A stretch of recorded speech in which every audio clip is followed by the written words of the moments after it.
안녕하세요. 저는 서울에 사는 30 초중반인 여성입니다. 얼마 전에 동네 미용실에 머리하러 갔는데 옆 사람들이 유튜브에서 들은 사연 이야기를 하더라고요. 다들 재밌게 듣는다고 하길래 저도 속으로 그게 뭔가 궁금했어요. 한번 찾아서 들어보니 저랑 엇비슷한 사연도 있더라고요. 그래서 저 또한 용기 내어 이렇게 사연 보내게 됐습니다. 지우고 싶었던 기억들을 이곳에 털어놓으면 비로소 새 삶을 살 수 있을 것 같기도 해서요. 그럼 조금은 긴 제 사연 같이 들어주시겠어요? 어렸을 때부터 엄마께서는 제게 늘 말씀하셨습니다. 살면서 없어 보이는 건 절대 안 된다고요. 소희야, 어디 가서 절대 남들이 우습게 보게끔 행동하면 안 돼. 알겠지? 차림새도 그렇고 말이야.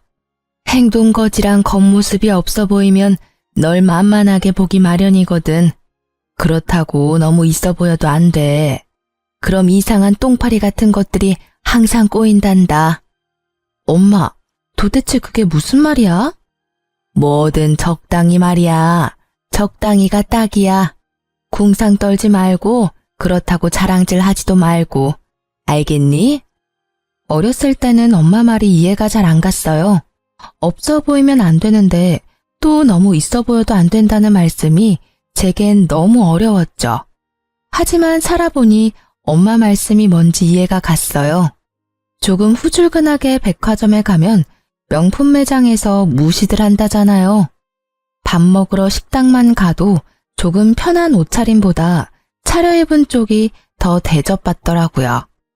기분 탓일 수도 있지만 그런 일들 살면서 몇 번 겪다 보니요. 자연스레 겉모습을 신경 쓰게 됐습니다.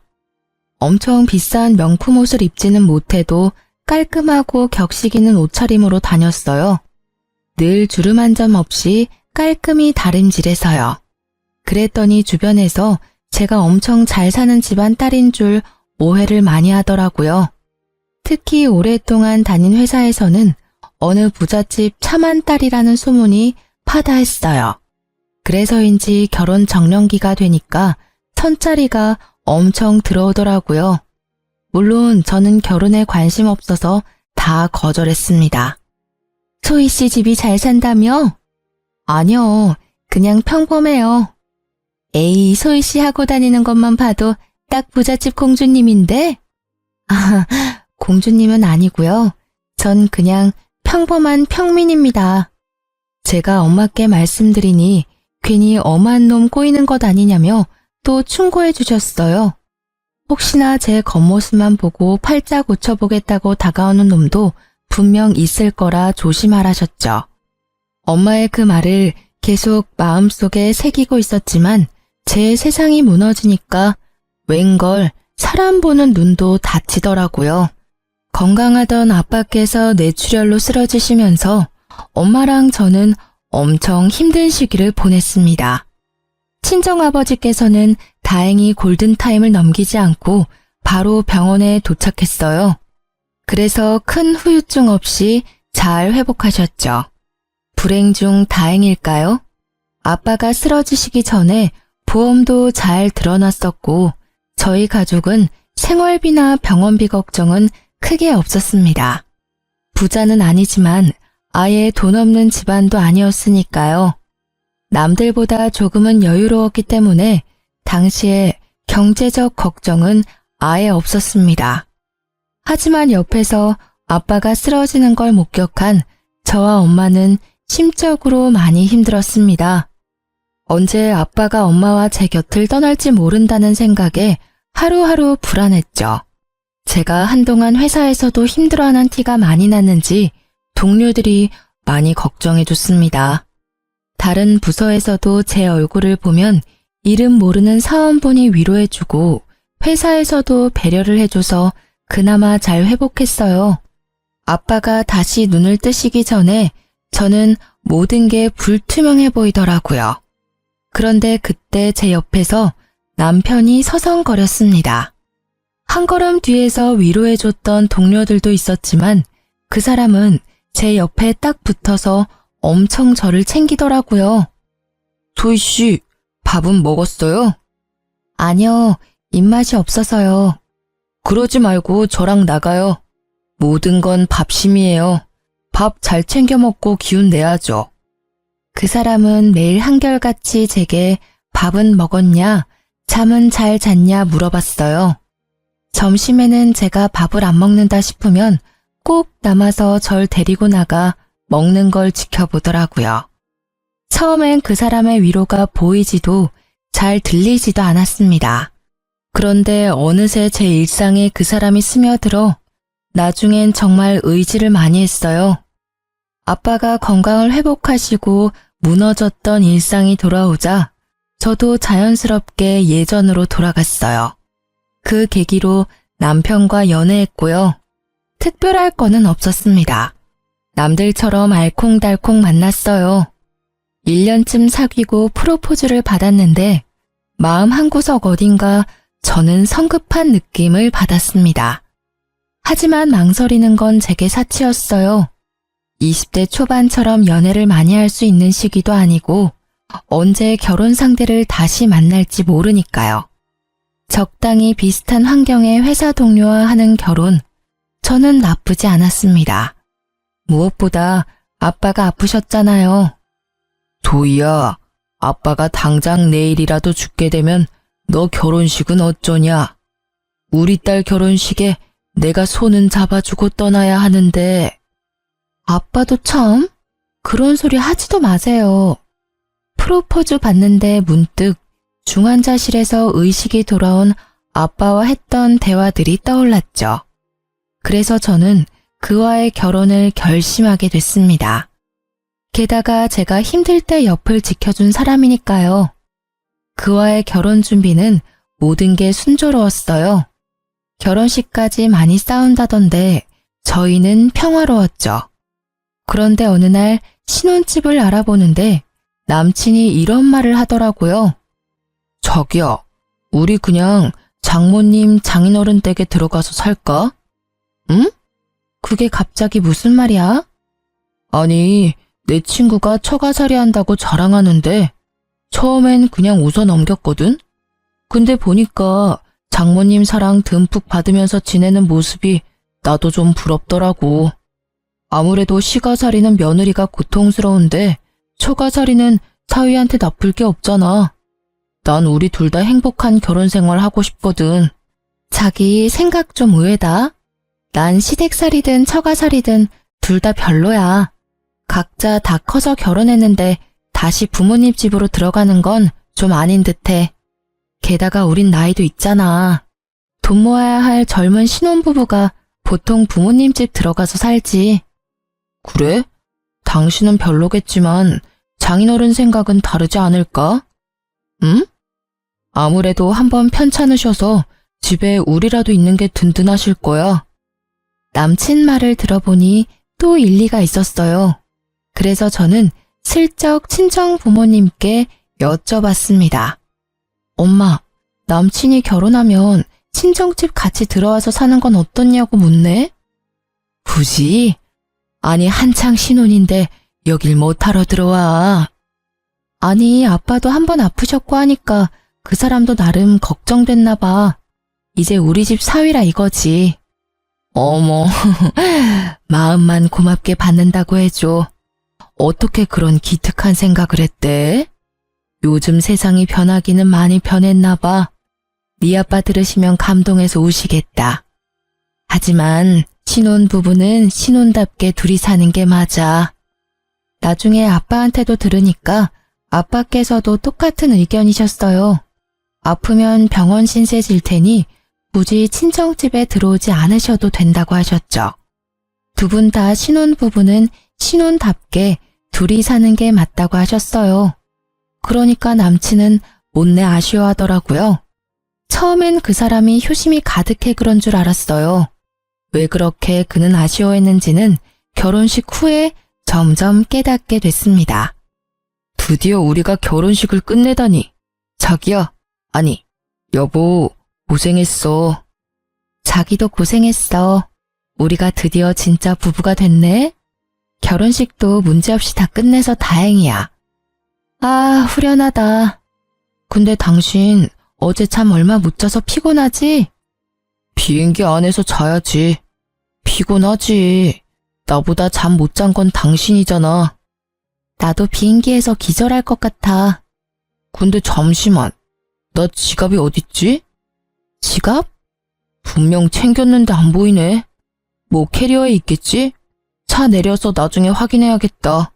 저희가 하와이로 신혼여행을 가는데 저는 환전을 넉넉히 해가려고 했어요. 그런데 남편이 카드 위주로 쓰자고 환전하지 말자더군요. 현금은 분실 위험도 있고 카드사 혜택이 많다고요. 각자 카드를 쓸지 아닐지는 정하지 않았었지만 남편이 지갑을 통째로 집에 두고 와서 어쩔 수 없이 여행 내내 제 카드로 다 해결했어요. 조금 더 넉넉하게 환전해올 걸. 생각해보니까 카드 안 되는 곳 많으면 어떡해? 괜찮아. 거기도 사람 사는 곳이야. ATM기 있잖아. 거기서 현금 뺐으면 돼. 아, 생각해보니까 그렇네. 엄청 걱정했는데 다행이다. 이왕 간 거 돈 걱정하면서 여행하고 싶지는 않았거든. 그치? 오랜만에 가는 해외여행에다가 신혼여행인데 여유롭게 다니는 게 좋지. 자기 미안해. 내가 이렇게 중요한 날 지갑을 깜빡해서. 남편이 지갑을 통째로 두고 왔다고 해서 처음엔 좀 짜증이 났습니다. 카드 한도 때문에 여행에 차질이 생길까 봐요. 하지만 세상이 워낙 좋아져서 카드만 있으면 현금 뽑는 건 일도 아니더라고요. 게다가 지갑이라 다행이지 빡빡한 비행기 시간에 여권 안 놔두고 온 게 어디냐며 저는 좋게 생각하려고 했어요. 그런데 신혼여행 때 남편의 돌발 행동에 깜짝 놀랐습니다. 고의로 지갑을 두고 온 게 아닐까 생각했죠. 신혼여행 첫날 저는 결혼식이랑 장시간 비행 탓에 몸이 너무 고단했습니다. 반면에 남편은 피곤하지도 않은지 일찍 일어나서 산책을 하겠다고 하더군요. 깼어? 산책할래? 지금 몇 시야? 6시 반. 산책하고 호텔 조식 먹으면 딱일 것 같은데? 되게 일찍 일어났네? 미안한데 자기야, 나 지금은 도저히 못 일어나겠어. 조금만 더 자면 안 될까? 그럼 조식은 나 먼저 먹을까? 난 안 먹어도 돼. 근데 혼자 먹을 수 있겠어? 당연하지. 내가 애도 아니고. 혼자서도 잘 먹을 수 있어. 그러니까 걱정하지 말고 자긴 아직 피곤할 텐데 더 자요. 저는 남편이 조식을 먹고 난 뒤 금방 돌아와 저를 깨워줄 줄 알았어요. 그런데 일어나 보니 시간이 훌쩍 지나 어느덧 오후더라고요. 깨웠는데 혹시 제가 못 일어나서 혼자 나간 건가? 아님 무슨 일이라도 생겨서 아직 안 들어온 건가? 별별 생각을 다 하면서 전화를 확인하는데요. 아니나 다를까 문자가 엄청 와 있더라고요. 놀랍게도 그건 남편의 연락이 아니라 카드 결제 문자였습니다. 아주 다양한 금액대가 긁혔더라고요. 처음에는 제가 해외에 있다는 걸 인지를 못하고 정말 깜짝 놀랐어요. 도난 신고를 해야겠다는 생각과 손이 벌벌 떨리는데 갑자기 이곳이 하와이라는 게 떠올랐습니다. 헌데 그것도 잠시 제가 카드를 분실했구나 좌절했는데요. 순간 잠결에 제 카드를 들고 간다는 남편의 음성이 떠오르더라고요. 저는 곧바로 다리에 힘이 풀려 주저앉았습니다. 분실한 게 아니라 다행이라며 혼자 안도를 하다가 아니지, 그게 아니지라는 생각이 들었어요.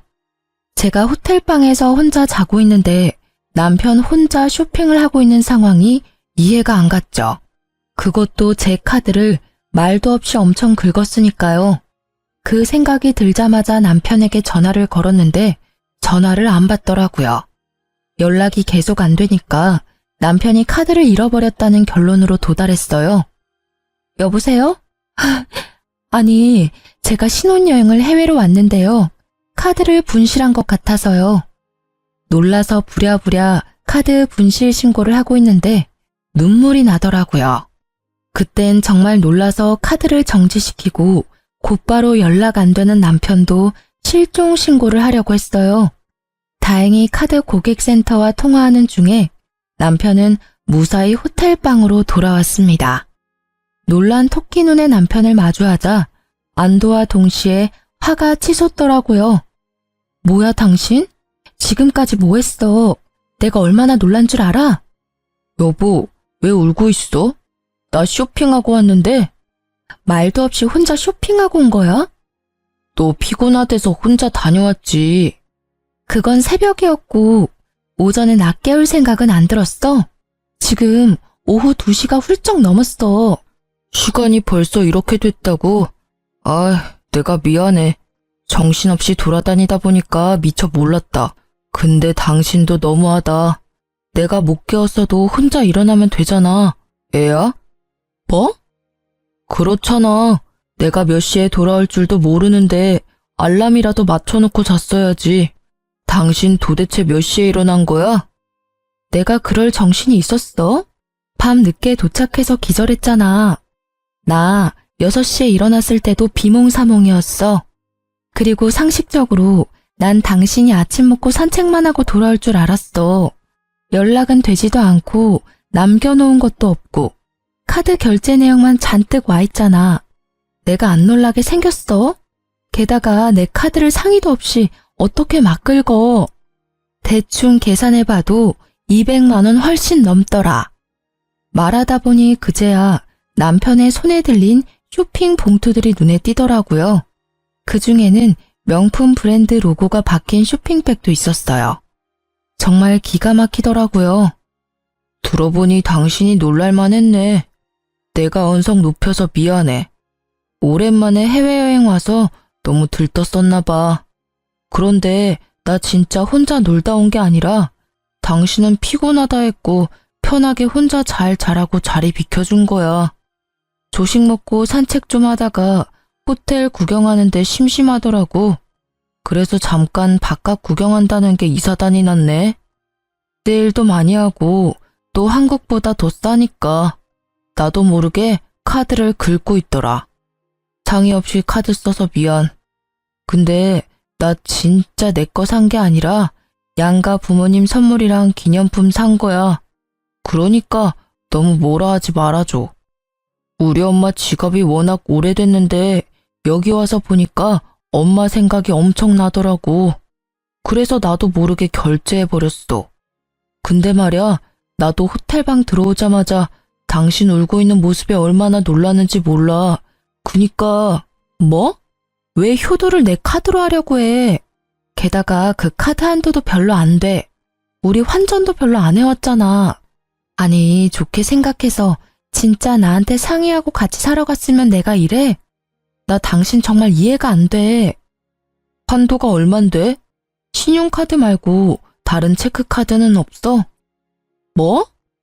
남편이 반성은 안 하고 제게 다른 카드가 없냐고 묻는 순간 저는 속으로 결혼식 올리고 바로 이혼해도 될까? 사람들이 엄청 뒤에서 수군거리겠지? 뭐 이런 생각을 속으로 했어요. 어떻게 배우자가 되자마자 카드를 자기 것처럼 막 쓸 수 있는지 이해가 안 됐습니다. 물론 남편이 쓴 건 남편에게 다 받을 생각이었지만요. 이 신혼여행은 망했어. 어떻게 시작부터 이래? 남은 여행 나 웃으면서 보낼 자신 없어. 자기야, 실수라고. 한 번만 화 풀어라, 응? 내가 배려 없이 굴어서 미안해. 따로 있고 싶어. 이왕 이렇게 된 거 오늘은 각자 시간 보내자. 나 생각할 시간이 좀 필요해. 여보야. 그리고 당신이 오늘 카드 쓴 거 말야. 아무리 양가 부모님 선물이라 해도 나랑 아무런 상의도 안 하고 산 거니까 환불하던지. 아님 당신이 쓴 돈들 계산해서 나한테 입금해. 아무리 부부가 됐어도 지켜야 할 선이라는 게 있는 거야. 식 올리자마자 어떻게 이래? 뭐? 입금하라니. 뭘 꼭 그렇게까지 해야 해? 입으로는 미안하다면서 아직도 정신 못 차렸구나? 그럼 나 혼자 당신이 쓴 돈 감당해야 하는 거였어?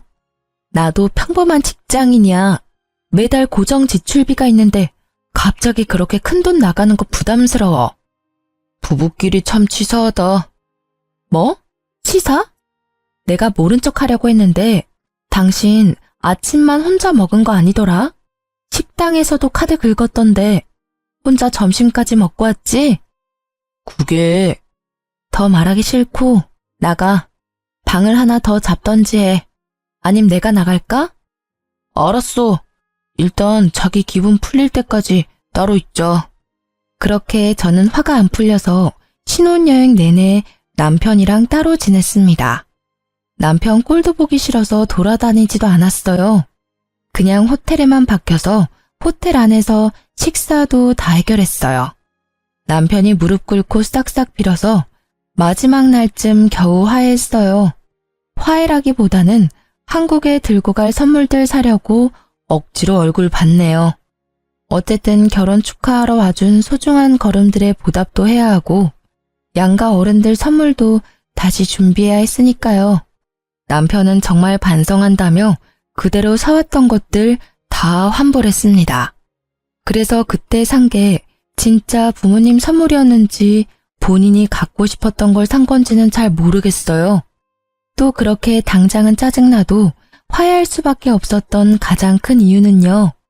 신혼여행에서 돌아오는 날은 친정집에서 자야 했기 때문입니다. 친정 부모님께 안 좋은 모습 차마 보여드리고 싶지 않았거든요. 그리고 그 다음 날은 시댁에서 보내기로 했기 때문에 저는 우선 그 일정을 다 마무리하자 생각했어요. 그리고 신혼여행 때 사건을 남편과 한 번 더 제대로 짚고 넘어가야겠다 싶었습니다. 진짜 이혼할 수도 있는 문제라고 생각했거든요. 엄마, 아빠, 저희 왔어요. 왔어? 어휴, 고생했네. 즐겁게 쉬고 왔어? 네, 뭐. 엄마, 그런데 뭘 이렇게 많이 준비했어. 상다리 부서지겠다. 엄청 고생했겠네. 뭘, 아빠가 많이 도와줬어. 뭐 한 건 없지만 우리 딸, 우리 사위 많이 먹어. 우와, 감사합니다, 장모님. 남편은 잠깐 제 눈치를 보다가 밥을 허겁지겁 맛있게 먹더라고요. 그런 남편을 흐뭇하게 바라보는 친정 부모님을 보고 저는 마음이 좀 불편해서 잘 먹지 못했어요. 해외에서 입맛 안 맞아서 고생했어? 사위는 잘 먹는데 넌 왜 그렇게 못 먹었어? 미안해, 엄마. 힘들게 준비하셨는데. 딸이 많이 못 먹어서 속상했구나. 아니, 비행기를 오래 타고 와서 그런가 입맛이 없었어.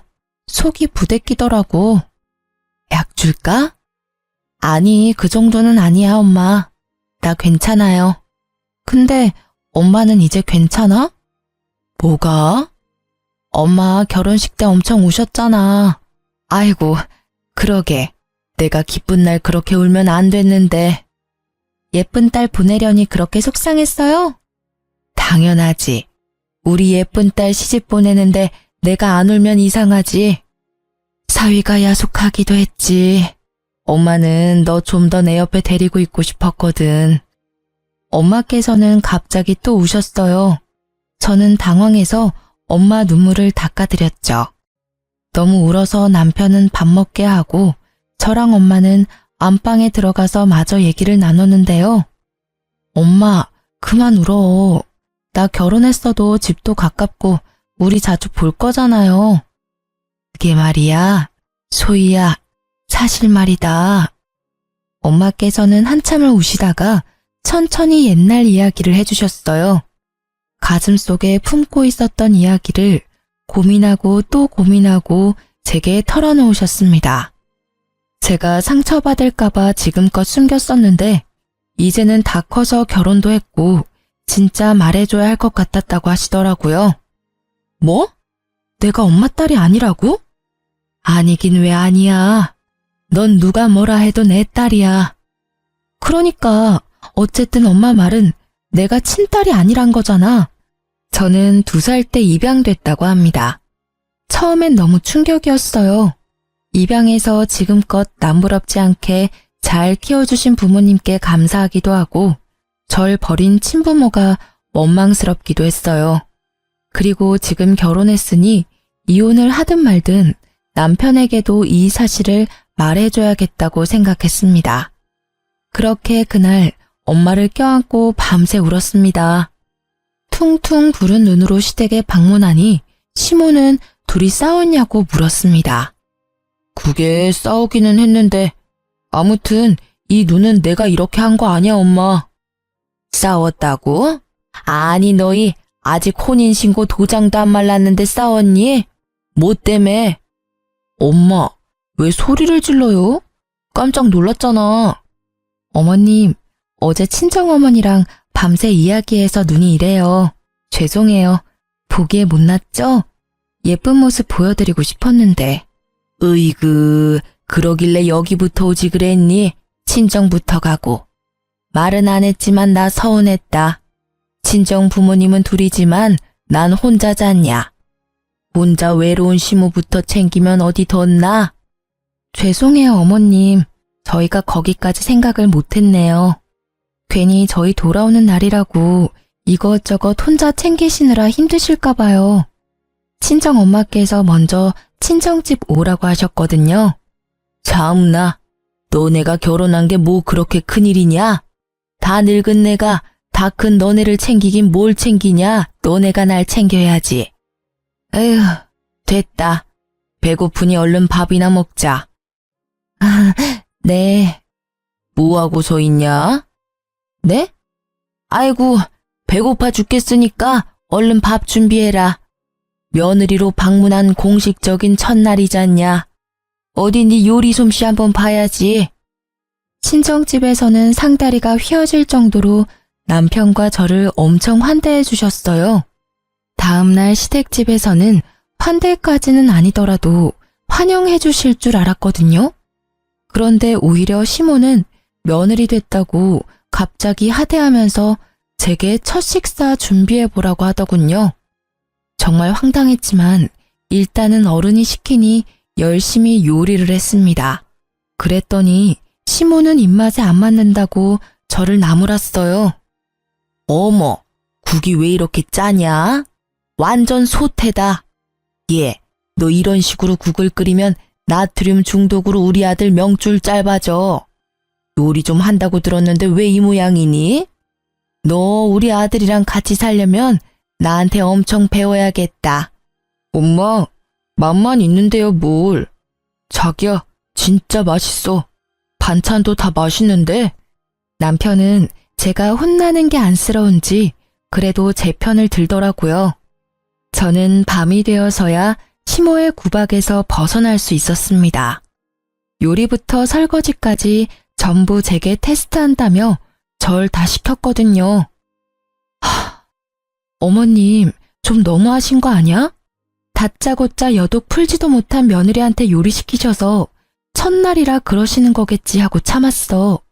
근데 설거지까지 다 나 시키고 자기는 도와주지도 않고. 여독은 친정에서 충분히 풀지 않았어. 당신 남편한테 시어머니 흉보는 건 좀 깬다. 그것도 뒤에서 몰래 말이야. 우리 엄마 아시면 얼마나 충격이시겠어?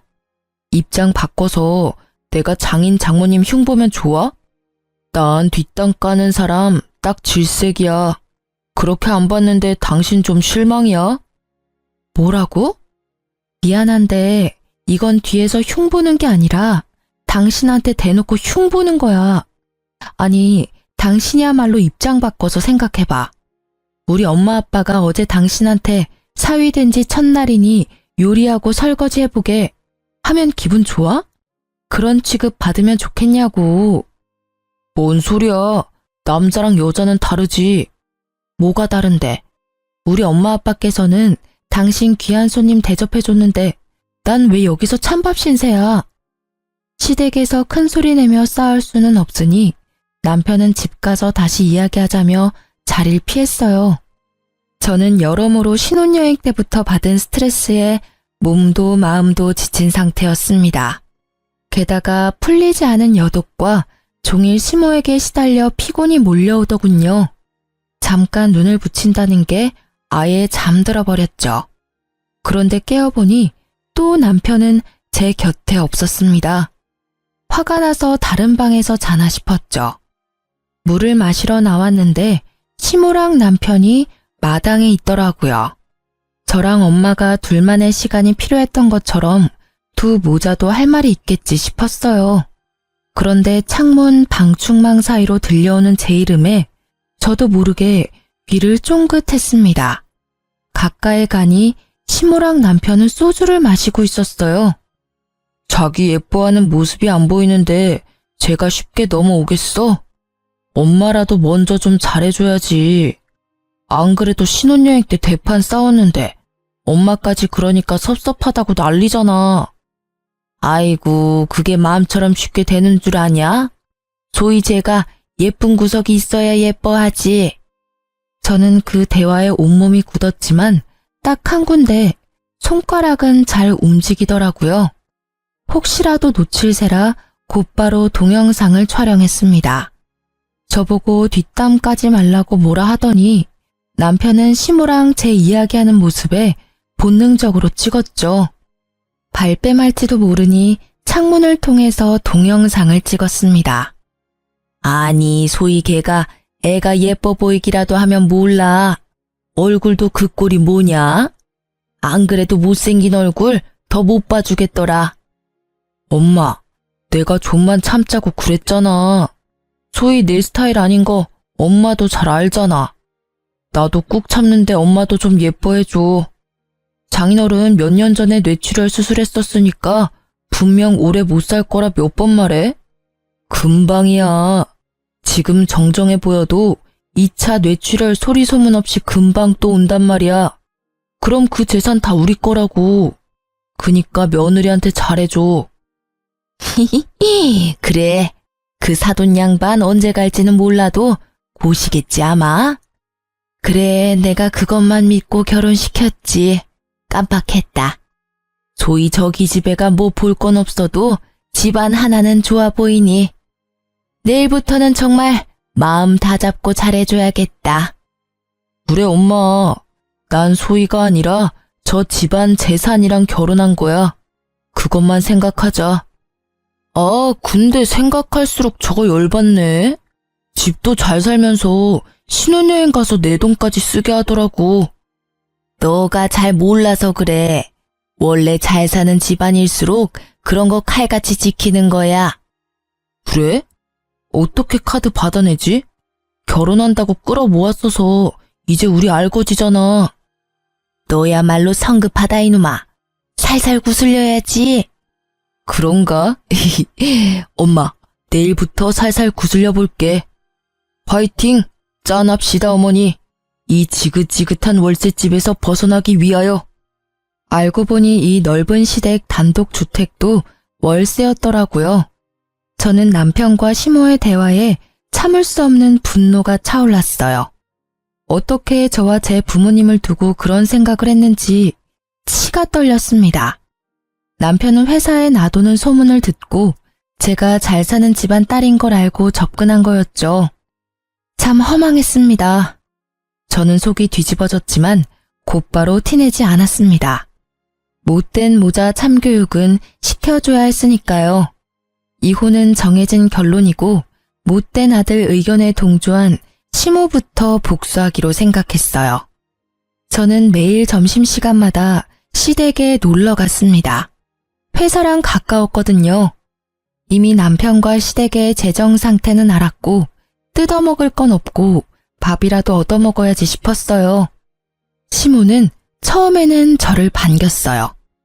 어머님, 저 어머님 손맛 배우려고 왔어요. 근데 어쩌죠? 회사 점심시간에 온 거라 바빠서 요리는 못 배울 것 같은데. 어머, 네가 요리를 못하러 배워. 내 말을 아직도 담아뒀어? 내가 해줄 테니까 넌 걱정하지를 마. 어머님, 그럼 저 갈비찜 먹고 싶은데 내일 또 와도 돼요? 응? 갈비찜? 아, 내일 또 온다고? 아, 그래. 내가 다 해놓으마. 먹고 싶은 거 미리 말하기만 해. 큰 소리 뻥뻥 치던 시모에게 저는 매일 먹고 싶은 걸 말했죠. 어머님, 전복회가 너무 먹고 싶어요. 아침부터 시모에게 연락해 놓으면 시모는 열심히 장봐서 점심을 제게 대접하더군요. 그리고 남편에게 마음에도 없는 시모 칭찬과 자랑을 했어요. 여보, 어머님이 날 정말 끔찍하게 아끼셔. 나 친구들한테 계속 자랑하잖아. 오늘은 전복회까지 직접 떠주셨다니까. 그래? 전복회? 맛있었겠다. 난 왜 안 불렀어? 에이, 나랑 친해지셔야 하는데 당신이 왜 껴? 그렇지. 얼른 둘이 친해져야 좋지. 응. 저번에 뭣도 모르고 서운하다고 해서 미안해.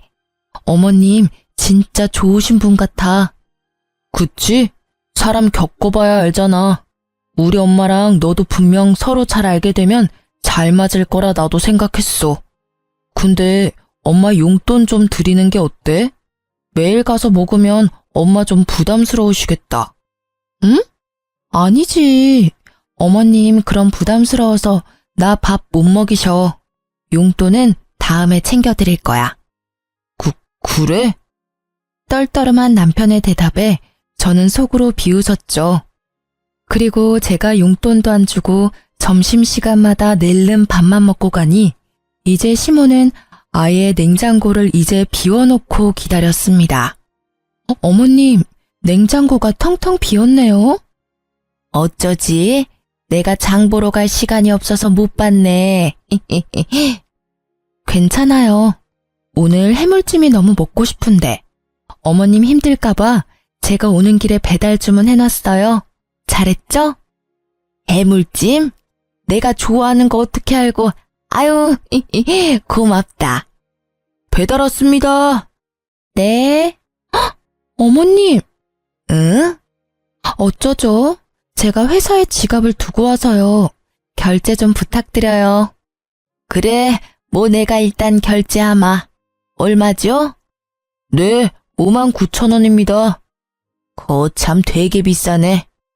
그렇게 냉장고를 비워둔 시모를 위해 저는 매일 점심을 미리 주문해서 갔어요.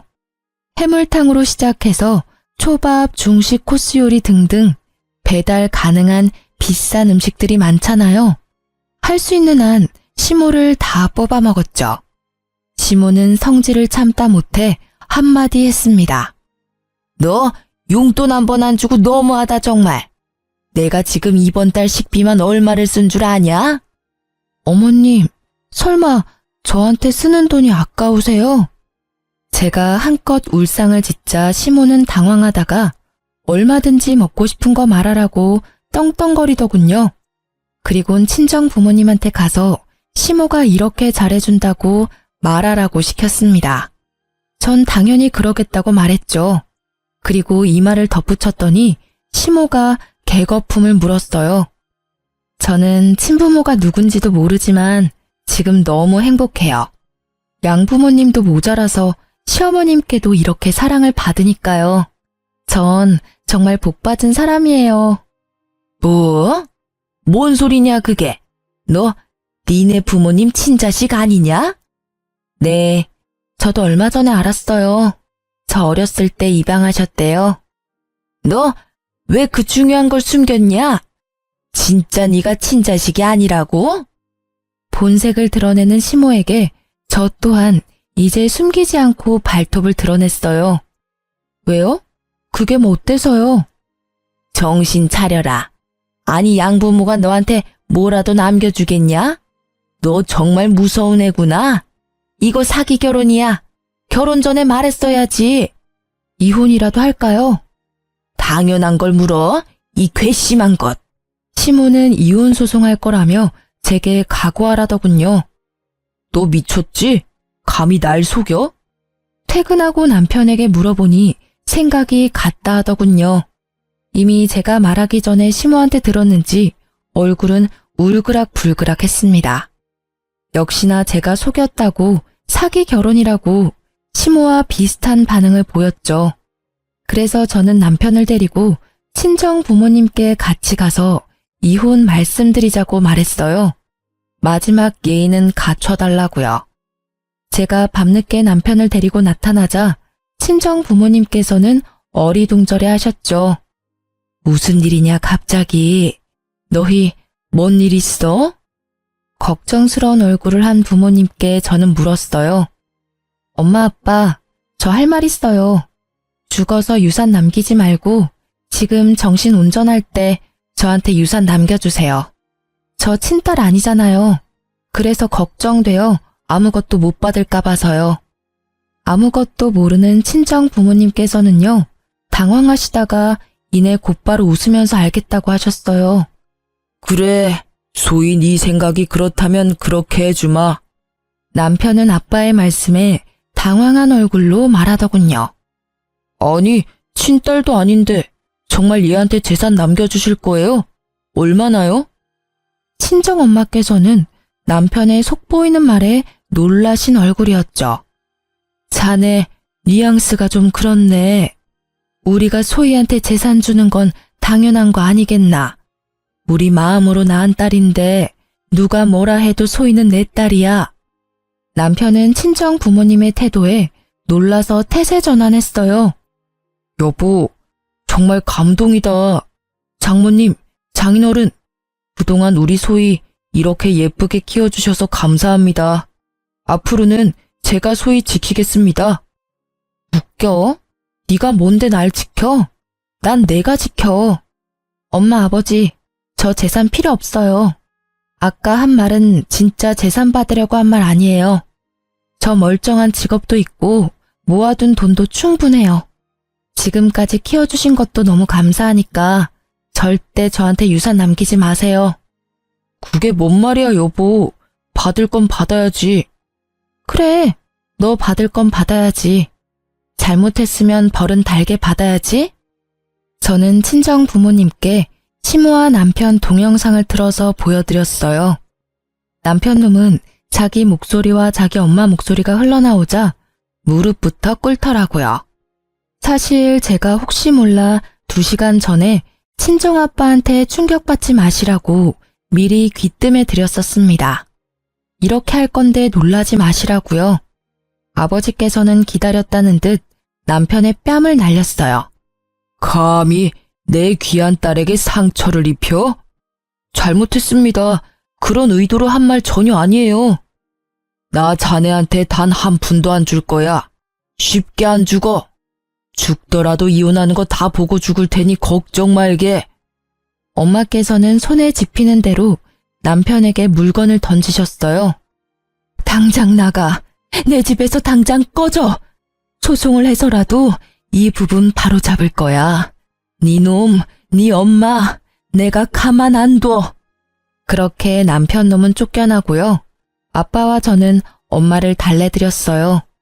시모는 얻어맞고 온 남편을 보고 또 불이 나게 다시 남편의 손을 끌고 친정집으로 달려왔죠. 아이고, 사돈어른 잘못했습니다. 술김에 헛말이 나왔어요. 내가 이놈의 술을 끊어야지. 내 아들은 못난 애미 말에 맞장구 친 죄밖에 없어요. 아들이 정말 소희를 사랑하고 있습니다. 그렇지, 아들? 네, 맞아요. 저 정말 소희 사랑합니다. 손이 발이 되도록 빌면서 시모와 남편은 한 번만 봐달라고 했습니다. 한 번 속지 2번 속겠어요? 너 보니까 왜 처음부터 처가살이 타령한지 알겠다. 소름 돋아. 우리 엄마 아빠 집에 들어와서 무슨 짓 하려고 그랬니? 절대 아니야. 소희야, 그런 거 절대 아니야. 변명은 법정 가서 하던가. 저와 친정 부모님은 끝까지 그 둘을 외면했습니다. 나가라고 끌어내도 안 돼서 경찰까지 불렀죠. 그렇게 결국 이혼 소송은 제 승리로 끝났습니다. 명확한 유책 사유가 남편에게 있었으니까요. 시댁에서 찍은 동영상 증거도 신혼여행 때 진상짓했던 카드 내역서도 제게 유리하게 작용했어요. 남편과 시모는 비싼 전원주택 월세 감당 못해서 쫓겨났더라고요. 부동산 직원한테 들어보니 원래부터 2 모자는 원룸에서 살았다고 합니다. 저랑 결혼하려고 전원주택에 무리하게 들어가선 단기 월세살이를 한 거죠. 전 남편과 이혼 소송 중에 회사에서 마주치는 게 너무 싫었는데요. 마침 타이밍 좋게 전 남편은 회사에서 잘렸습니다. 전 남편은 돈 무서운 줄 모르고 결혼 전에 회사 동료들한테 야금야금 빌린 돈들이 있었나 봐요. 안 갚고 배째라는 시기라 크게 한바탕 난리가 났어요. 하마터면 저까지 피해 입을 뻔했네요. 그나마 결혼 전 빌린 돈이라 저는 엮이지 않았네요. 회사에 제가 관련되지 않은 거라 소명하느라 골치 꽤 아팠습니다. 이혼 후에 오픈하려고 했는데 결국 이혼 전 소송 중인 것도 다 오픈했습니다. 전 남편 아주 빚더미에 오르고 근처 아파트 공사 현장에서 일하는 걸 누가 봤다는 소문만 들었네요. 그거라도 열심히 해서 어서 회사 사람들 돈부터 갚았으면 좋겠네요. 괜히 저도 얼굴 보기 껄끄러워졌거든요. 제 잘못 없는 거 알았는데도 일부분의 사람들은 은근히 여유 있는 제가 책임지길 원하는 사람도 있더라고요. 하지만 제가 사기 결혼까지 당하고 돈까지 갚아야 하나요? 저는 딱 잘라 거절했습니다. 전 시모는 얼마 전에 회사 근처 국밥집에서 봤어요. 주방에서 땀 범벅이 되어 설거지하고 있더라고요. 이사도 안 갔는지 제 회사 근처인 걸 알면서도 이곳에서 일하는 게 웃겼죠. 같은 동네 살면 참 이런 점이 웃겨요. 좋은 마음은 아니고 저도 사람인지라 쌓인 한이 있잖아요. 국밥집 사장님께 설거지하는 이모 힘들어 보인다고 고생하시니 이모님 팁이라도 드리라고 10,000원을 드렸습니다. 이모, 저기 마음씨 착한 분이 10,000원 팁이라며 주셨어. 아이고, 고맙습니다, 손님. 제 얼굴도 안 보고 연신 고맙다고 고개를 조아리는 전 시모였어요. 그러다 고개를 들어 제 얼굴 보곤 낯빛이 어두워지더라고요. 저는 웃으며 수고하시라고 한마디 남기고 가게를 나왔네요. 이제 그 국밥집은 안 가려고요. 친정 부모님께서는 재혼도 절대 하지 말고 그냥 부모님 곁에만 있어달라 하시네요. 알콩달콩 셋이 살자고요. 저도 한번 세게 대어보니 남편도 필요 없다고 느꼈어요. 또 살다 보면 모르지만요. 지금은 남은 인생 친정 부모님이랑 추억 더 쌓으면서 보내고 싶습니다. 친자식도 아닌데 진짜 친자식처럼 키워주신 부모님 은혜에도 보답해야죠. 여러분, 제 사연 끝까지 들어주셔서 감사합니다. 혹시나 제 사연 때문에 혈압 높아지셨을까봐 걱정됩니다. 시원한 물 한 잔 천천히 들이키시고 무더위 잘 이겨내시길 바라겠습니다. 감사합니다.